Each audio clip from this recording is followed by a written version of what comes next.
Remaja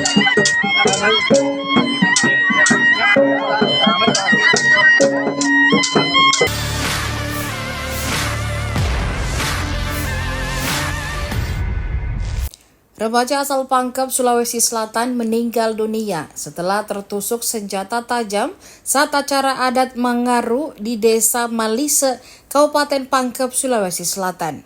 Saat itu, Fajar 18 tahun bertugas melakukan penjemputan pengantin menggunakan tradisi adat Mangaru dengan memakai senjata tajam berjenis badik gecong pada Selasa 29 Oktober 2024 sekitar pukul 11 waktu Indonesia Tengah.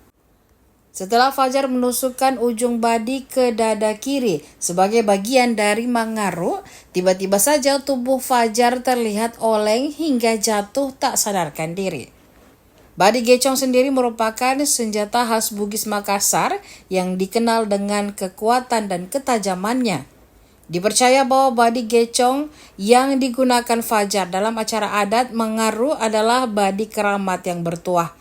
Meski sempat dilarikan ke puskesmas Pundata Baji untuk mendapatkan perawatan medis, namun nyawa Fajar tidak bisa diselamatkan.